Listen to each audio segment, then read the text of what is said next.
This is Pretty Much Pop, a culture podcast, pretty much your only refuge from a violent, radiated world. So we're going to have to ask you to start wearing matching jumpsuits just for starters. Today we're discussing the Fallout franchise in light of a new Amazon Prime adaptation of this video game series, originally created by Tim Kaine in 1997. My name is Mark Linsenmeyer, currently enjoying a refreshing iguana on a stick. This is Al Baker, just thinking about how video game adaptations come, video game adaptations go, but podcasting never changes. My name is Sarah Lynn Bruck, and I'm not a synth, I think. My name is Lawrence Ware, coming to you from Oklahoma, and I don't like to be called a ghoul. I am a necrotic post-human. Ooh. All right, so let's give our priors here. This is one that I have deep and long. I played Fallout 1 when it came out to the end. Fallout 2, not quite to the end, but pretty darn far until I couldn't get past some certain part right toward the end. Fallout 3, I played to the end.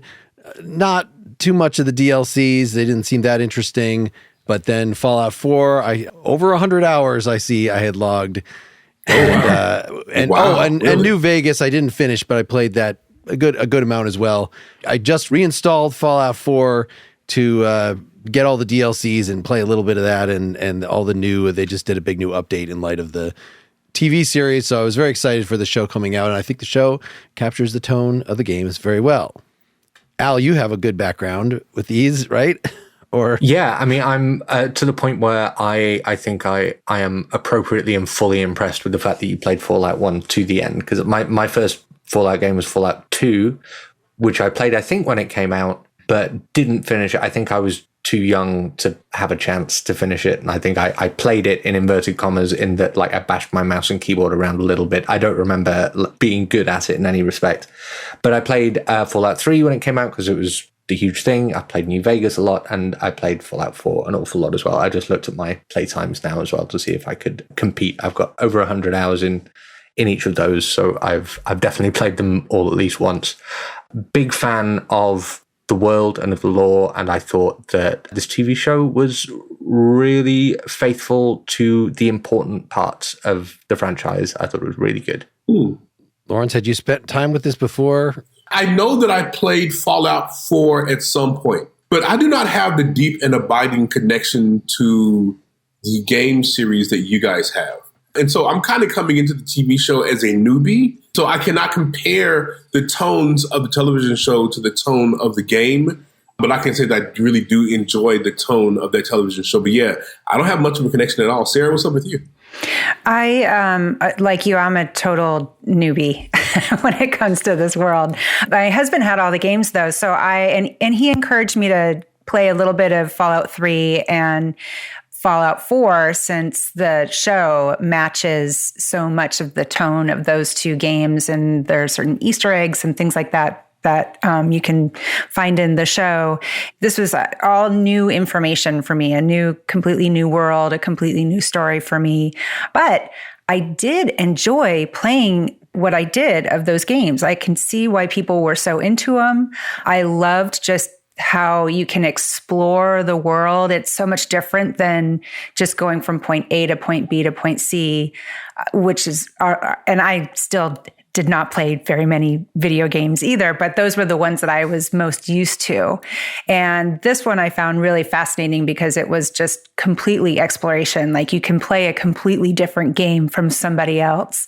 And I loved the fact that once I started getting into the television show, it was definitely a more enjoyable experience having already played, just a couple of hours of those games. So I really enjoyed the whole experience. And in fact, I might go back to Fallout 4 and try and play a little more. Yeah, I was just watching some videos about that, how Fallout 4, they added a crafting component. They had been playing Minecraft a lot, the developers, between 3 and 4. And they had trouble with the playtesting because so many of the playtesters would just get sucked into the crafting component and never actually finish the game. I could totally see that. Yeah, I mean, you can. There are places where you can build things and make new weapons, I'm guessing, and things like that. And actually, I don't like shooter games. I like puzzle games, and I hear, is this right? You could actually play this game without killing anybody? Is that true?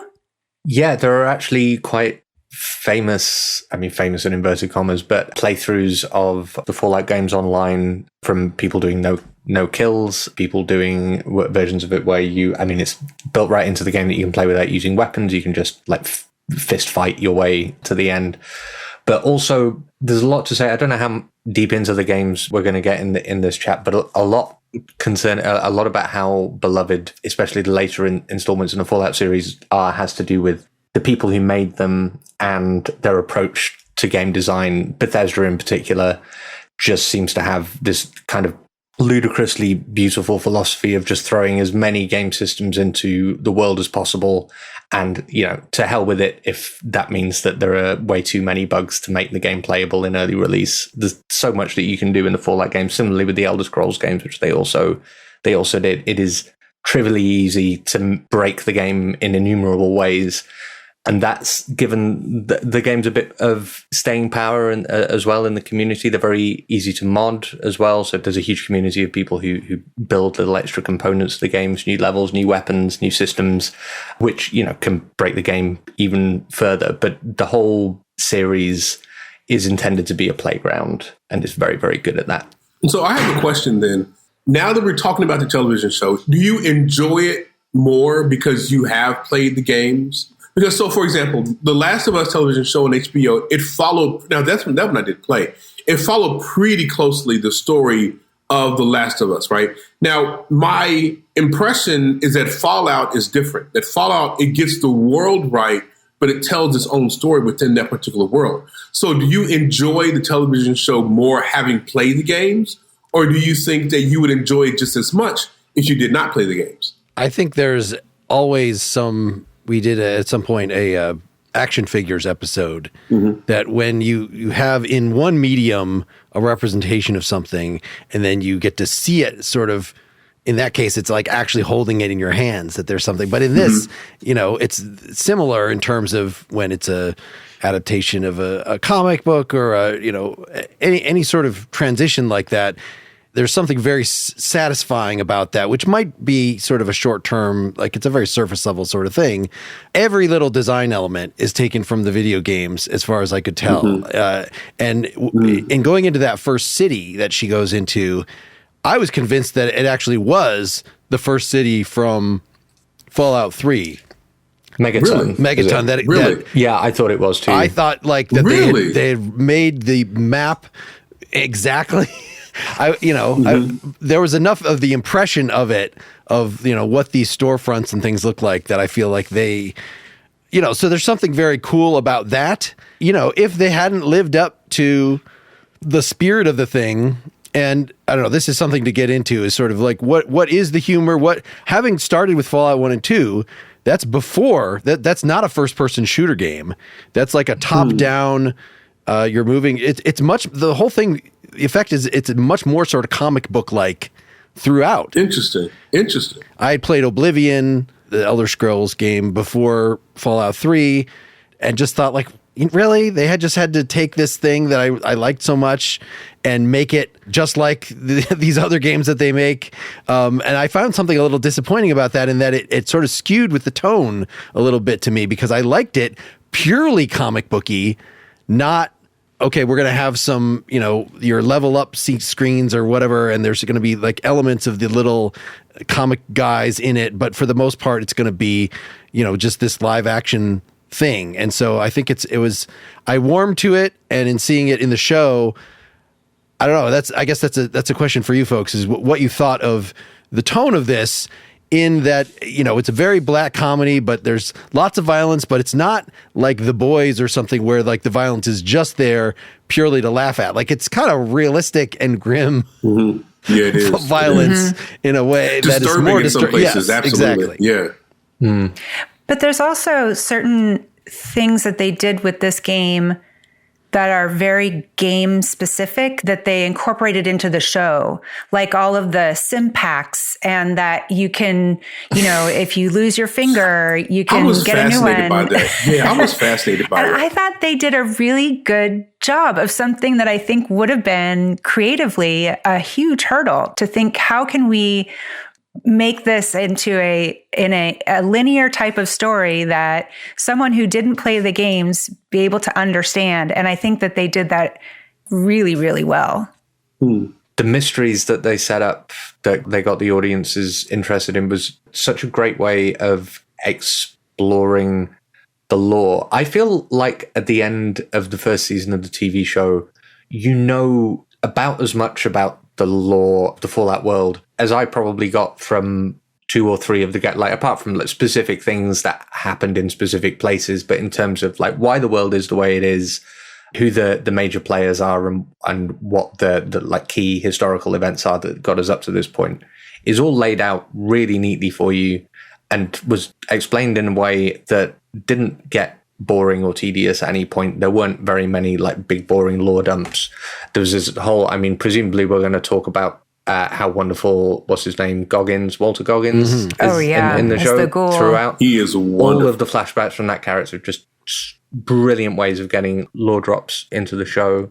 So there's all the little things that are more like Easter eggs, maybe the inclusion of stim packs and like rocket cola, is it? And Nuka Cola, sorry. And Nuka Cola, yeah. And the fact that bottle caps are the currency and all that kind of stuff, which is just all lovely little Easter eggs. But that what I would have thought would be the hardest stuff, they managed with great aplomb, all of the heavy backstory and the lore and everything they managed to get in there and get across in a really, really fun way. It didn't feel like anyone would, from my perspective, as someone who knows the games, didn't feel like anyone would struggle to follow the show or what was going on. So, and getting back to your original question, Lawrence, I don't actually think I would necessarily have enjoyed the show much less had I not played the games, because I got to go, I recognize XY thing, or like this is cool, or it's nice that this is consistent with the games. But the most important thing in this adaptation, I think, is the tone and the humor and the design. It's a very interesting tone. Yeah. All of that stuff is spot on for me. And just one more point about the plot, because you mentioned, Lawrence, they did do their own plot. It would have been incredibly difficult to adapt a plot straight from one of the previous games, because as Sarah said, so much of the experience of the game is just about creating the story for yourself. You know, you go where you want to go, you do what you want to do. There's a lot of like choice driven gameplay. So it would have been very hard to tell the story of the courier from New Vegas or the wanderer from whichever other game it was. But the story that they landed on the TV show is absolutely a story that could be in any of the games. Like, you start off as a vault dweller, your vault gets raided, you need to find this MacGuffin and take it to somewhere to save the world or to save the region. And it's not the world's most interesting plot, but the main storyline of any of the games is never the most interesting thing. Right. The most interesting thing is exploring the world, meeting these interesting characters, and hopefully getting to engage in really fun, silly dialogue with a lot of these people, which is driven by the choices that you've made. That stuff, I think they nailed absolutely. It was great. It was great, however, knowing what the chicken fucker was and having him. That was my favorite Easter egg, the chicken fucker turned up. That's from the games? That's from the game. I didn't remember that exactly, but I thought I was just thinking about that as like, that is the kind of exchange that could have happened in the games. Like, the writing was entirely consistent, but I didn't actually remember. It was so weird. That was so strange. That was hilarious. What about the Brotherhood of Steel? Was that part of the games? Yeah, I have a question about that too. Is that from the games? It is, but so this is one of the things. It seems like no show feels like it can just have one point of view character. And I feel like I would have liked it better if it was just Lucy in her vaults, just like in the video game. Oh, now I'm opened up to the wide world. And then introduce these other characters and maybe have flashbacks to them to give their backstories or something. But to just start us with 3 different characters that have to then come together, I don't know. I've seen that in too many shows recently, and I was more interested in her thing rather than the internal politics of the Brotherhood of Steel or whatever. As cool as power armor is, that's supposed to be something that, you don't get right away. You have to build up to that. I think it works, if only because again, but a huge point of the games, and especially the more recent ones, is as the character, you get to decide which faction you're going to ally with, and that turns into a huge part of the story that you develop for yourself. And the Brotherhood of Steel crops up in a bunch of the games as one faction that you can ally with. Mm-hmm. And the thing with the Brotherhood of Steel is always they will give you power armor, and they're super strong and they're super powerful, but they're also, theocratic fascists. And are you comfortable aligning yourself with those kind of people? And all of the factions have their own like weird stuff going on. But I thought the multiple lead characters, even though it was a little bit unbalanced, because Lucy is clearly the main character. Mm-hmm. You don't care as much about the others. It takes a while for the Brotherhood of Steel plot to get going. I think it's a pretty good way of exploring the different factions within the world, and giving them more airtime than you get to have if it was more of a like Wizard of Oz journey, where Lucy like crops up at the Brotherhood of Steel compound one day and then decides that she doesn't want to be a part of them, and then we move on to the next thing.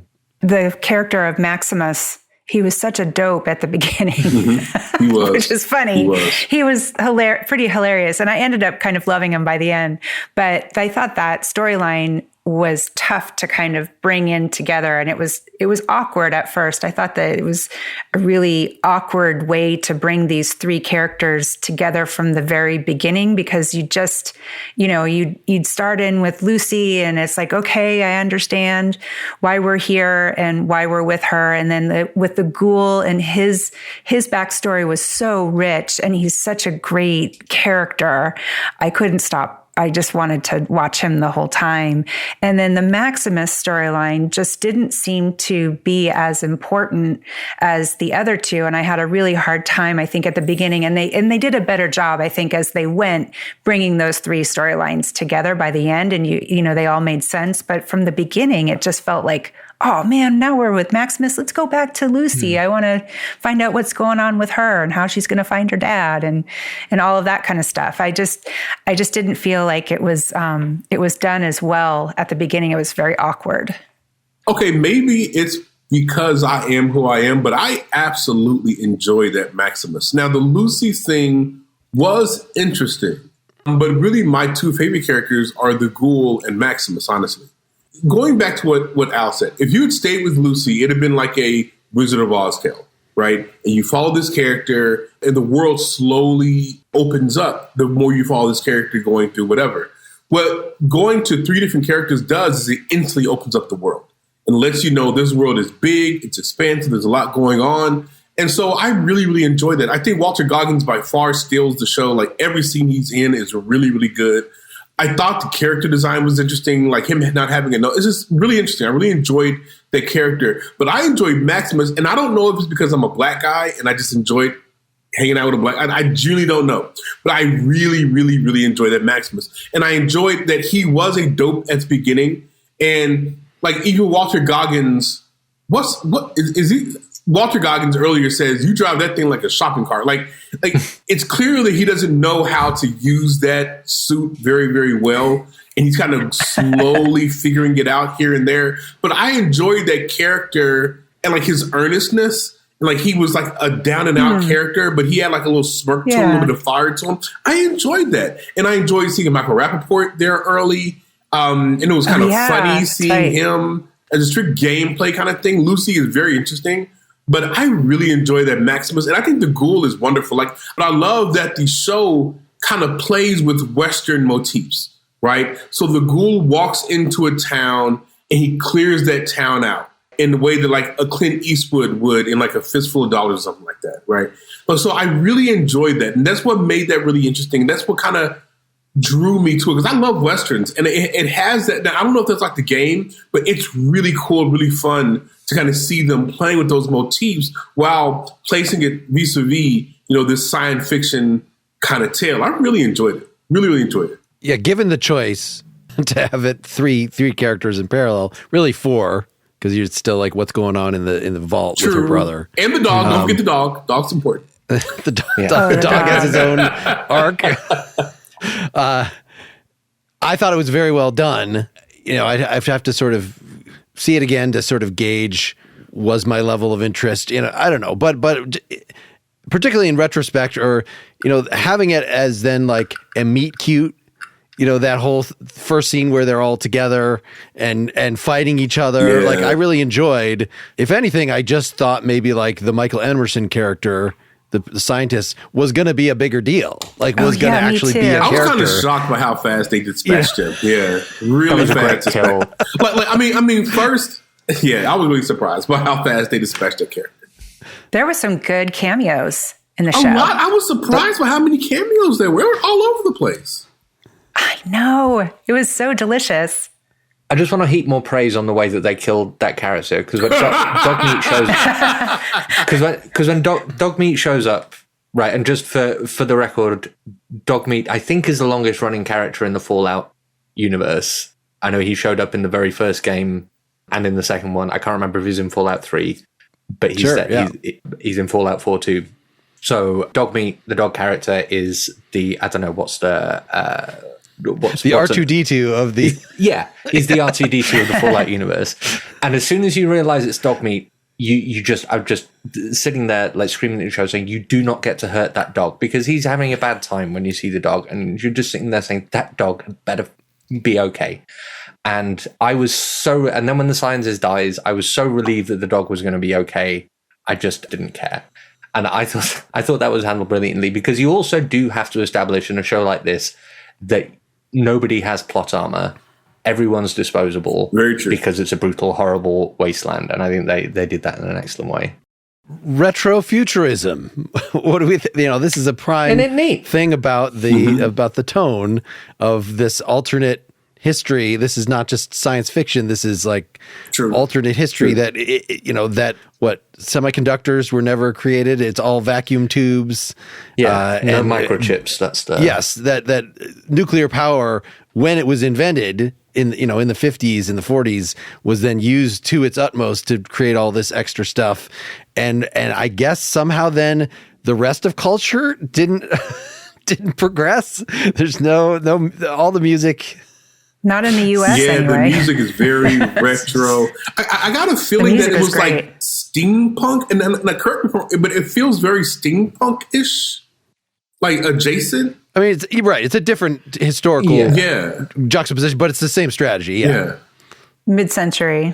Yeah. The retrofuturism in Fallout is something that you have to look at through squinted eyes and not ask too many questions about, because it doesn't make sense. But it's awesome. It's great that there are vacuum tube powered robots and that everyone's still eating like 1950s freeze dried meals. Doesn't make sense, but it's awesome. I love that. Yeah, exactly. And I don't really have too many points of reference for retrofuturism, but the aesthetic just appeals to me, and it seems to appeal to everyone. The like country and western easy listening soundtrack that you get through all the games, and the plucky, overly positive Vault-Tec design, the Fallout Boy logo and everything. It's just brilliant. And where did they get? Does anyone have any idea what the influences were for that whole shtick? Because it just works. It does. It made me think of the conversation that we had on Black Mirror just this past season of the two astronauts. That was supposed. Remember that? Yeah, and I wondered if it was just this was when the U.S. was kind of at its most powerful and feeling the most confident, and it was pre-Vietnam and Reagan and Trump. So I just wondered if it was just set in that time just to kind of, I don't know, talk about the power of capitalism and things like that. I guess there's that neat like juxtaposition running through the whole thing, really bitter kind of irony between this version of American exceptionalist optimism, like mid-century exceptionalist optimism you have against the background of the nuclear devastation, which was entirely a product of that very same optimism. Maybe it just comes from that because it's a delightful irony that someone was always bound to get to. Mm-hmm. Yeah, definitely. I mean, I'm kind of fascinated, and I don't know if you guys picked up on this, but the racial politics of this place, because like Walter Goggins has a biracial daughter at the beginning of the show. Oh yeah. And then it seems like the black, like black people are not treated as other that much. Like I genuinely don't know what to make of that. But it's a very kind of idealistic arrangement of how racial politics work in this particular world. I'm just fascinated by it. I've never really genuinely seen very much media or read very many books that kind of place racial politics in that kind of way. And I'm fascinated by it because in my understanding of it, like the nuclear stuff happened in the like 50s, 60s or something like that, right? Right. And right there in the middle of like all this racial turmoil, but yet he has a biracial daughter. There is no racial turmoil as far as I can tell by what's going on. I'm just fascinated by it. I think it's really, really interesting. It's a very interesting vision of how America could be in that kind of situation.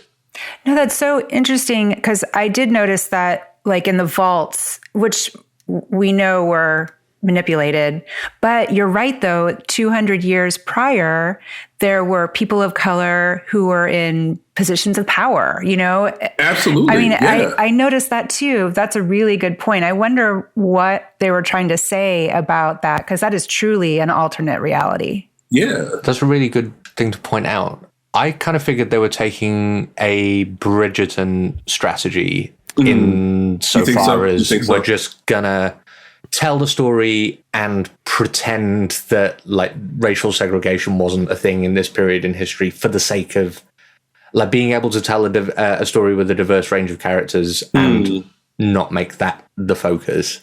Honestly, I had the same question with Bridgerton as I do with this as to whether that's a good way of going about it. But it seems to be something that a bunch of showrunners have decided is a good balance to strike, because like being able to have representative casts and not having to make the whole show about racial politics. Mm-hmm. My understand, I didn't watch like the Bridgerton prequel or whatever, but that they, you know, how did the queen get to be black or whatever? That like that became a thing that then they talked about. Yeah, I don't think that in this show we're gonna get any insight unless some particular writer really thinks like we can't just paper over this, you know, that it's important to tell this, you know, as part of our story. Because it's like in Star Trek, you know, put forward as, look, we're completely integrated, but that's sort of part and parcel of we no longer have an economy of scarcity where people have to be pushed around and played off each other in the way that they are. But the exact opposite has happened in the Fallout universe. that the looking at some of the online lore, that like the whole reason for the wars and things is not just, you know, capitalists trying to get themselves rich, as this show might tell you, but because of shortages of you know, that they're still using, which it did finally, they had the thing about one of the MacGuffins is fusion energy, you know, free energy, but that like part of the retrofuturist thing or the retro thing is everything being grimy and internal combustion and etc. And that being like the reason that all these countries were in competition and killing each other. I wonder if it was born out of the game itself, because the first thing that you do when you start playing the game is you get to pick your character and you get to pick your gender, you get to pick the style of your hair, you get to pick your skin tone. And I wonder if it's just coming from that, you know, recognizing that audiences want to see themselves in the games that they play and also in the shows that we watch. Yeah, no, that makes a lot of sense. On the tone and the retrofuturism, I had a question about the Fallout vision of the future and the Fallout tone and Fallout's humor, and the satire, I guess. This is an adaptation of a game that was first made when mid-90s? Yeah, and the mid-90s is exactly when you would expect to find this kind of take on the post-apocalypse, because everything in the mid-90s was going great. And there was no, like, apocalypse. We'd just seen off one threat of apocalypse. There was no real apocalyptic threat in the in the vision at the time. So it's like culturally a safe moment to have a good old laugh at the prospect of nuclear annihilation and how humanity, and particularly America, might manage in the aftermath. We have that property in that vision now that we can make that adaptation. But do you think that that's something that it seems to me of its time? It seems to me like a 90s take on the post-apocalypse. We reference The Last of Us later. That seems like more of a a more recent, more like relevant right now kind of take on post-apocalypse and like how we deal with that culturally, in that it is gritty and sad because like we live in slightly more apocalyptic times now than we did 25 years ago.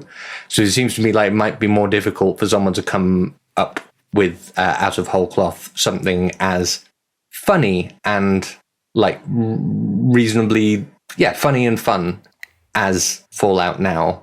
What does anyone think about that? I don't know if that's just me being, that could just be me being pessimistic, but it seems like an artifact of the time that it was initially created.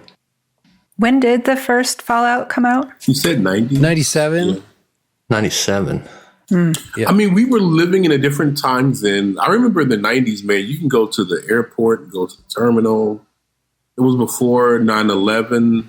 We did have a certain kind of optimism. I think you might be onto something there, Al, that this coming out in the 90s does give it the flavor that it does have, because post 2001, it would have been grittier and it would have been like Bourne movies, like, you know, very gritty, very shaky cam kind of whatnot. But this being very classical and whatnot, and also having the tie that it does to the 1950s, 1960s, I do think it gives it this, it gives it the optimism and the tone that it does have. Now, it does have that shocking violence here and there, right? The doctor gets his like leg shot, right? And then not long after, he gets like a mechanic foot. And I'm guessing that's kind of comes from out of the game and what the games are done.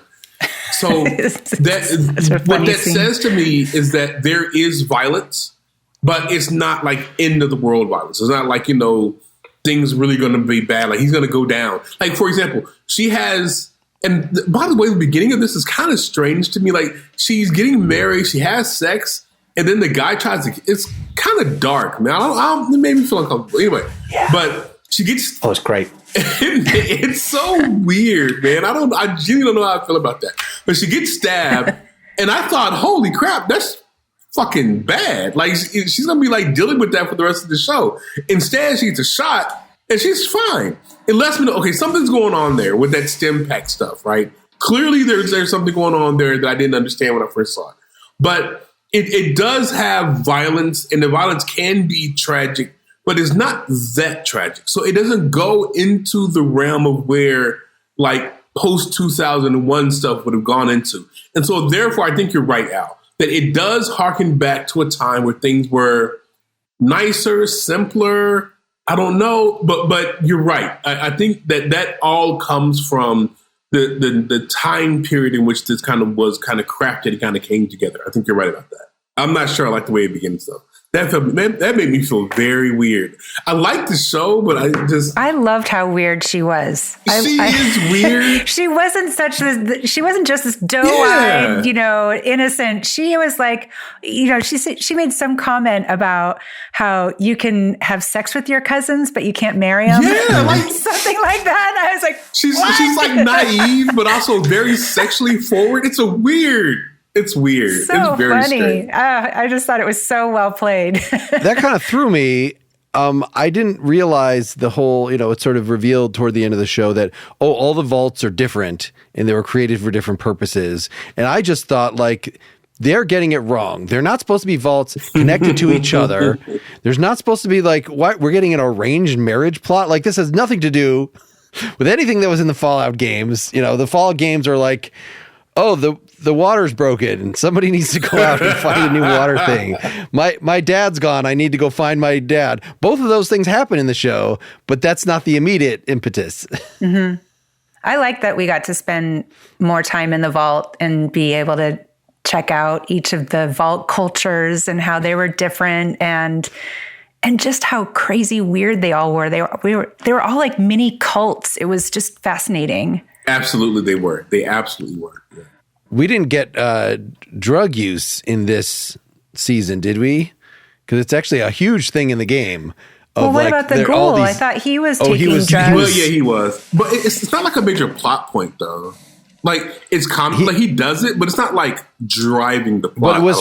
But it was very important for him. True. It was driving his whole character because he would go become a feral ghoul if he did not take those. That's right. But that's unlike the, it's a very game mechanical sort of thing of, take some jet and you get a little extra strong and you can shoot better. But if you do this too much during the game, then you get addicted and then you have a penalty as you're walking around until you take some more drugs that cures addictions. Oh my God, I did not get that far in the game. The game is really like that? Yeah, yes. Holy crap. I mean, you can just never do that. That's fine. I just realized I got to the point where I needed to unload a lot of the garbage I had been collecting the entire time.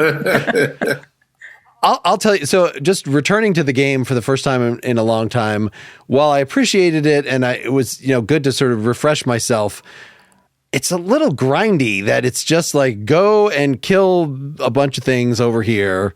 And I'm basically using the same weapons to do it. And it's the same mechanics. And then deal with inventory issues. Deal with all this crap that you're collecting. And if you want to craft and you want to upgrade, then you have to collect, I have to collect all these things that have adhesive or ceramic. So you are purposefully picking up plates and clipboards and stuff like that. In order desk fans. I remember getting every single desk fan that I could while I was playing Fallout 4 because desk fans always had screws in and you needed screws for weapons, but that loaded down always. That's a good tip. But yeah, it's weird. Trouser management has always been a big part of all those kind of games. And I don't know about the combat being repetitive. I think is an interesting point, but that's why I always play gunslingers or I always want a John Wayne kind of fantasy when I'm playing a Fallout game because I will never get tired of slow-mo headshotting super mutant in the distance with my revolver. That's just awesome. So yeah, I'm happy to do that for 80 hours at a stretch, and maybe that's why I like those games so much. Well, I know you don't. You're not a fan of big reaction time games. This Brian Hurt was going to be on the show with us, and that's another thing that I couldn't get him to play Dark Souls or something like that. That he would die. That was very frustrating. But with this it has this VAT system where you get to pick which part of your body you're shooting for, and things are still moving. It's not it's not paused, but it's slowed down vastly. And but even that, if you use it constantly. Becomes pretty repetitive. So if you I don't know, maybe maybe just the parts that I was playing of the game in returning to it and the quality of these new quests, which are go fight some stuff over there, go fight some stuff over there. Maybe it's just, I'm no longer exploring the world. If that is the what is so cool is the first time you run into a new faction and a new way of being weird. A new little secret, discovering a new vault that is overgrown in a different way or a new kind of city. I think that's the real appeal. Yeah, and this is a good time to bring up one of the things that the Fallout games and Bethesda games in general do extremely well, which is emergent storytelling from the world. So one of the best kinds of storytelling, I think, in the Fallout games are not from the direct quests, because so often that's just go here and kill all the things there. But while you're there, or on the way there, maybe you find a hidden entrance to a vault that you didn't know was going to be there. And then you go into the vault and there's not someone there who's going to talk to you, but there are a bunch of corpses laid out in a weird and interesting way. And then you find a computer terminal and it gives you some background information on on the experiment that Vault-Tec was running on that vault. And it turns out everyone there was, had a party for 10 years until everyone starved to death. And that was what was happening in that vault. But it's a really cool way of exposing the player to backstory without having to put a bunch of dialogue options in or even having the player read a whole bunch. You can just go into these weird they're so good at populating just little bits of scenery with really interesting bits of story. And they reference this, I think, in the TV show really early on when Lucy comes out into the vault, and I think the first house that she finds, it turns out that everyone there's dead, and that the mother had killed the entire family rather than live in the wasteland. And the way that story was told was really reminiscent of the stuff they do in the video games, because it was exactly the player just wandering into this house and going what happened here? Yeah, that's true. I liked though that the show brought in the ghoul perspective from the past, though. I thought they did a really good job of bringing in all of the backstory in a way that it was kind of a slow drip, but it was also really, really interesting. And it was so integral to when those plot lines all threaded together by the end. But I thought they did a great job of that because, having Lucy go around and be able to get that information on her own like we would during the game would have gotten so tiresome for a TV viewer. Is this too dark? Like, it's certainly funny. I was definitely laughing, probably snickering more than I was laughing out loud. But I was definitely on the wavelength of the show. But it made me self-reflect on why am I laughing at this really, really dark thing that's happening? Because in any other context, this would be dark, right? So she walks into the family's house. The mother killed the entire family, but it doesn't hit in the same way that other shows would hit because the tone is so light, right? And and the tone is so interesting in how they tell the story. So, by the way, shout out to Jonathan Nolan, the brother Christopher Nolan, who was the director of the first 2, maybe 3 episodes of the show, and is also an executive producer along with his wife, Lisa Joy, I believe her name is, because they did a really good job of modulating this tone. And I'm guessing of the little bit that we were playing, it's very similar to the tone of the game. But I'm wondering, like, is it too dark? Like, does it go too far into darkness, or do you think it's right on the level of a little darkness, but also a little comedic? Like, what do you guys think?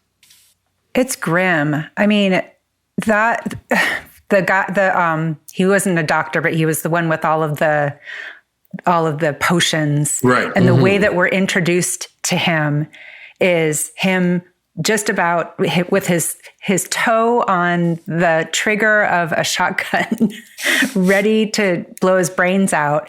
And that was meant to be a kind of a laugh line. That was we were meant to go, I know, oh my God. I know, but Instead of how sad that is, but we're meant to just go, Josh and I looked at each other, we were like, oh my God, why are we laughing at this? But I think that is absolutely right for the tone of this whole world. It absolutely worked for me. I thought that was actually kind of a brilliant little detail, as grim and dark as it was.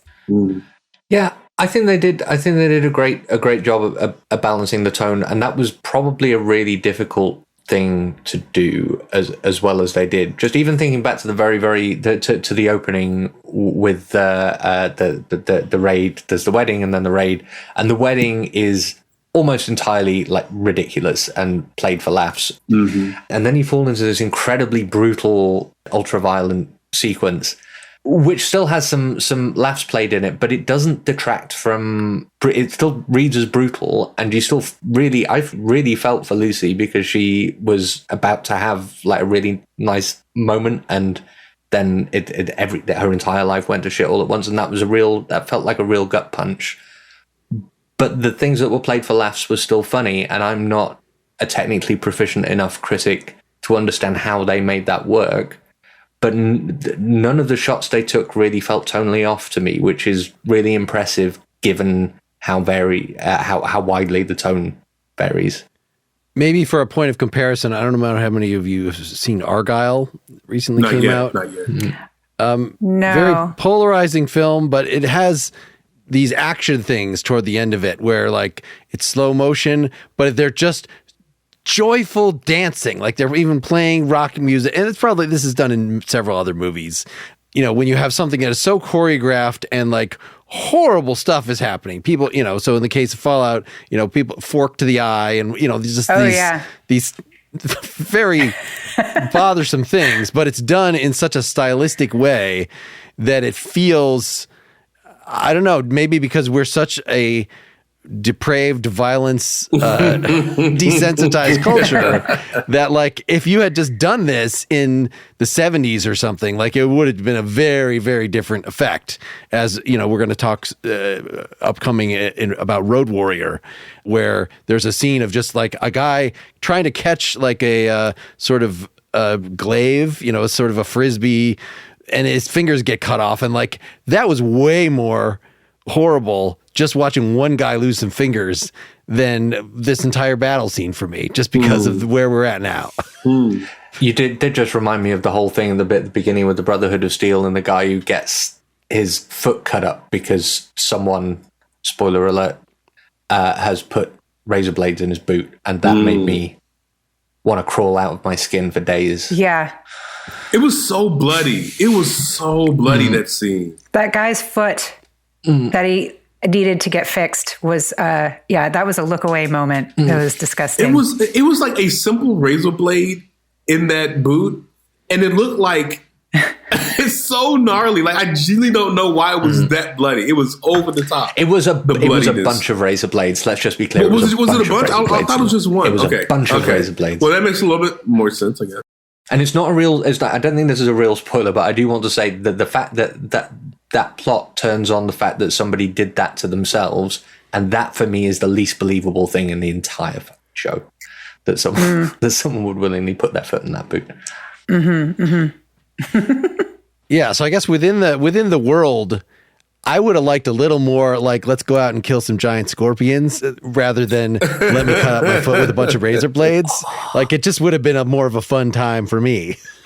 The restraint. Can we talk about the restraint of the show? I mean, this is only for me and you, Mark, but no death claws yet. Yeah, I watched a video about that.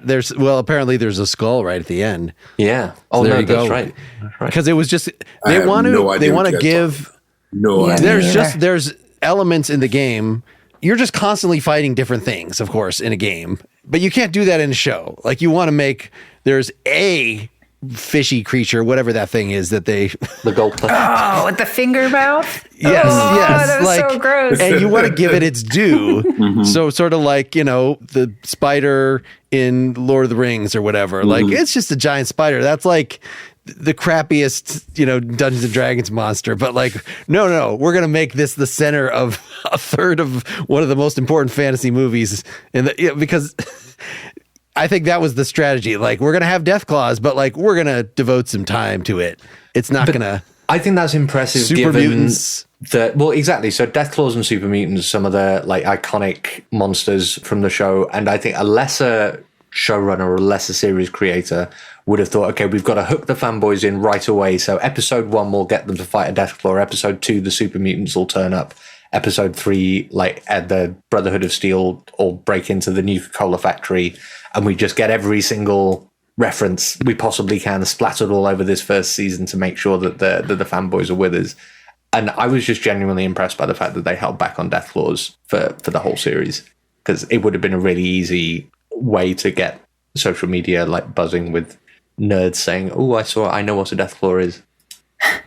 Yeah, but who is the audience for this show?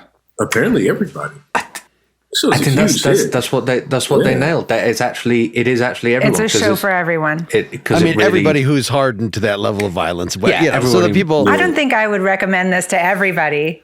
The Game of Thrones audience. Well, certainly not kids. Or my mother. Or my mother. The Westworld audience, etc. If you like the boys, you'll probably like this. If you like, you like science fiction. Yeah, some science fiction. Yeah, anime probably. But I don't really like science fiction, and I liked this. You don't like science fiction? It's definitely. I mean, is there really science fiction? I mean, there's alternate science and stuff, but hard science fiction is like, what would the world be like? Like, is an analysis of technology, basically, of what would the world be like if this were realized? And I don't think there's any of that in here. I mean, it's more of a fantasy based on fear, right? That's what horror is, right? It's what the post-apocalyptic world is. But given that we've already had horror about post-apocalyptic, now it's a familiar, nostalgic thing for us, even as audience members, in addition to the 50s, 60s nostalgia. So it's just it's a late cultural creation. I was wondering, is this show and game series, is it progressive, or is it sort of making fun of progressives, or maybe both? That's a real good question. I think it leans more on the second. It's definitely capital L liberalism comes under a lot of satirical flack throughout the series, I think. Like because the idea that in general, the idea that, oh, can't we just get along? Fallout is like one big like shout. No, we can't. And here's why. And if you try that in like a state of nature, you're going to get what's coming to you. But it's also just bleak and dark, and maybe it doesn't have much of a coherent political message, but if it does, it's definitely on the libertarian end of things. I think that's bolstered by the fact that any organized group that you come across in any of the Fallout games is fatally compromised in one way or the other. It does feel that way. Yeah, these are always going to be. I don't know if exploring morality is too strong, because I did like the fact that somebody on the staff. At some point, the nerds in the vault are like, we're going to reform the Raiders by first we're going to teach them some Kant and some but sort of morality in a broken world is an overall theme of is our protagonist just being naive in trying not to just kill everybody? Is Walter Goggins' character going to rediscover his humanity by being put in touch with somebody like this? When just everybody is a snake oil salesman at best, and every organization has some sort of agenda, even if they say they're doing things for public good. How is one even supposed to react to that situation? The ghoul, there is some humanity still left in him. He's a lot more. He's more aligned with Lucy than he may think he is. He's a three-dimensional character, to be sure. He is. Yeah, I agree. But as an individual, crucially, it's up to him as an individual to right the wrongs, not by it's not by leaning back on any particular political philosophy. True. And I never thought about this before, but isn't the whole like the core of the satire of what's going on with Vault Tech and the vaults? The whole idea there is, the world is ending, and we know that post-apocalyptically American bucolic 1950s society, bucolic's not the right word, but American 1950s nuclear family, no pun intended, that kind of society will not survive, or like it is not appropriate for the wasteland, or rather the wasteland is not appropriate for our ideal American society. So the solution there is not to adapt your culture or your politics to suit the world as it now is, but to just put your ideal culture and politics in a bunker underground until the world is ready for you to dominate it again. I don't think I've ever realized how funny that is as a satire on like American exceptionalism. Mm-hmm. America, we are taking for granted as our premise that 20th century American politics and culture is the height of humanity. And if the world changes so that that's no longer the case, then God damn it, we're just going to wait until it can be the case again. That's an interesting read on that, Al. Yeah. Let's just repopulate the earth with people who agree with us. Easy. Yeah. Well, I don't want to completely give away the ending, but that is a sentiment expressed in the final episode. Surprisingly little that we didn't actually spoil very much. No, we didn't like. actually. We didn't. And yet I don't think we at the beginning sort of gave like somebody really didn't know what this was. Yes. Definitely wouldn't. Still. So this is something worth exploring for people that have been muddling through just because it was the next thing in the feed. Let me say that. Any other final thoughts? I will say I am genuinely shocked that this is as popular as it is.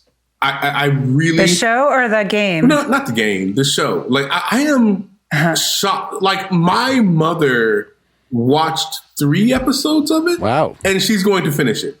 She told me. OMG. And then like I had an aunt who's older than her. Like she's like, I think in her 70s or something like that. And she watched it and she liked it. I genuinely do not know what it is about this show. Maybe it's the fact it doesn't really do any overt allusions or anything like to religion necessarily. I genuinely don't know why, but this show is popular. It is probably one of Amazon's most popular shows. And Amazon, of all companies, is putting this show out. Yeah. It's all Eric Estrada. Oh, Eric Estrada. I was so happy to see him. I bet Sarah's eyes got dreamy when she saw him. You know it. Oh, a dazzling man. smile. Oh, man. All right. Well, we'll probably talk a little more at patreon.com/prettymuchpop. Thanks for listening to this. Thanks guys. To all you. So long. Thank you. Bye. Bye. Bye-bye. Get more Pretty Much Pop at prettymuchpop.com. Get bonus content for every episode at patreon.com/prettymuchpop. Pretty Much Pop is part of the Partially Examined Life podcast network, and it's also presented by openculture.com.